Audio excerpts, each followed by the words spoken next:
You swerved me off Tottenham on that last one, so I'm going to go back to Tottenham on this one. And story by Tom Barkley in FC in our Football Confidential column this morning. Spurs are lining up their first West Ham player in over a decade by targeting Mohammed Kudus. Now, this one is intriguing. Okay, so if we're saying Spurs aren't going to get Mbeumo, we've got another attacking wide player, maybe someone who prefers to play on the left or has done at West Ham. Mm-hmm.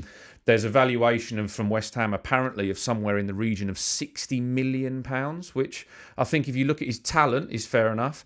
But you look at his output last season, I'm not quite sure it was there. He arrived in 2023 from Ajax for £35 million.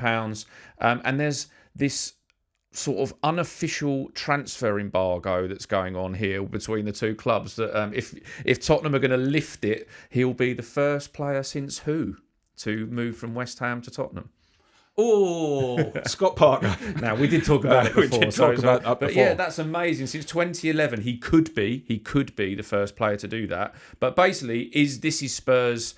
We've talked about Eberechi Eze before this, being another attacking player to Thomas Frank's new look Spurs. If they're not going to get Mbeumo, where does Kudus fit in that, do you think? Well, first of all, I think he's a really good player. I've seen him quite a few times. Very strong, good on the ball. You can't shrug him off it. The only thing I find with him is he's not as consistent as, say, Mbeumo, who I said is a 7 out of 10 player for me all the time. Kudus, 3 games out of 5, I think, and sometimes goes missing. But maybe in a better side, if we would consider Spurs to be a better side than West Ham, he will flourish. I do like the way he plays. There's no doubt about it. But 60 million. Is the new 30 million, it isn't does it? Feel that way, doesn't it? It's starting to feel that way, that it's not a mega gamble if you spend 60 million. You've got to be spending 100 or 120 to be really buying top players these days. But these are in the realms of everybody's 60 million, aren't they, nowadays? Yeah, West Ham, though, in a position to be demanding 60 million for a player who scored, 5 goals last season? You know, look, he's got lots of international caps, 40-odd international caps. That looks like does better for the international side with 12 goals. Chelsea also linked as well, but I mean... Obviously. Yeah, I mean, Chelsea have got, 11 or 12 wingers now. Do they need another one? But, you know, West Ham, obviously they're not going to sell Jarrod Bowen, we would assume, over the summer. They've got Ferguson and they've got the German striker as well. I've forgotten his name. Füllkrug, very good, thank you. But what does that mean then? Is it time to move on from someone like Mohammed Kudus, who clearly hasn't quite done it in a West Ham shirt? Well, I disagree slightly. I think he has done it in a West Ham shirt. It's just I'm saying the consistency's not been quite there. I always laugh at this argument that who are West Ham to demand £60 million? It's like the Newcastle. How dare they hold out, for claiming he's over 100 million? You can ask for what you want. Well, I suppose that's what Brentford have done with Mbeumo as well. Yeah, and Kudus, if Bowen's not the man to go, is their most saleable asset if they feel like they need the money. I think it'd be a big blow for them to lose him, personally.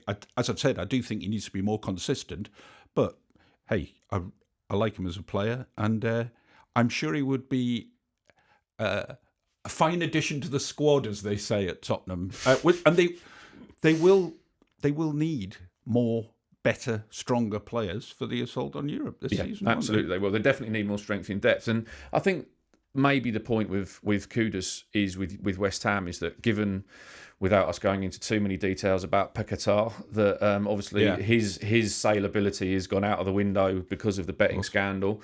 Was almost set to join Manchester City before that happened, and now if Graham Potter is going to get some money to make a squad of what he wants to make of it, then perhaps selling someone for 50, 60 million pounds of this level, he can then invest money in players that are probably his players that a manager likes to do. I don't think you'd want to lose a player like that, personally. I think he's a really good player for West Ham, but as I say, the knock-on effect of that, the knock-on effect of that at Spurs is obviously that Spurs do also have numbers in that front three, and in signing Matis Tel this year, There's Brennan Johnson there. There's Kulusevski injured till gone Christmas. Solanke's obviously the number one striker. So Richarlison is probably the one who would make way if, and you know me very well that I'm a big fan of Richarlison. And I don't quite understand it. I really don't. To me, he just spends his time moaning, groaning, rolling around, doesn't score very many goals for Spurs. I was slightly shocked when I was doing my research to discover he'd scored 20 goals in 50 games for Brazil.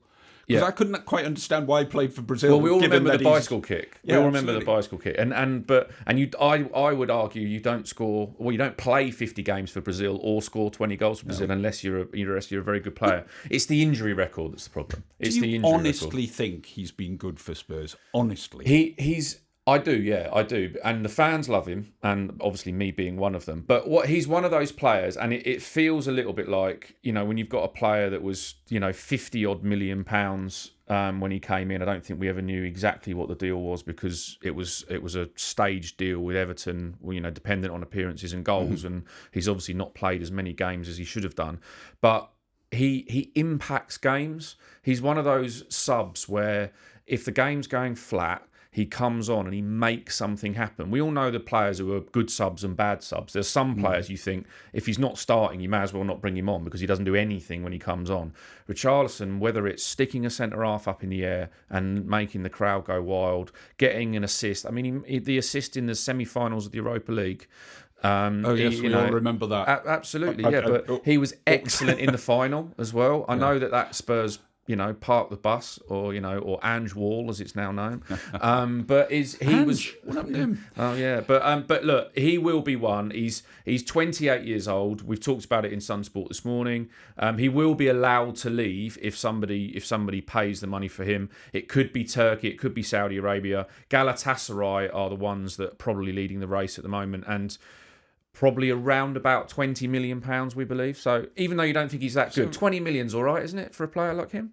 I would have thought you think that's not enough, and also you don't understand why your new manager is letting him go. You just put a whole defence for why he should stay at Spurs. No, a defence of why I liked him. But I think that if you're in the market for Kudus, Eberechi Eze, and were in the market for Mbeumo until Man United ruined the party, then I think that he's the one that, again, a saleable asset that rather than selling one of the younger players who you could still get more out of, maybe Richarlison's time at Spurs is up.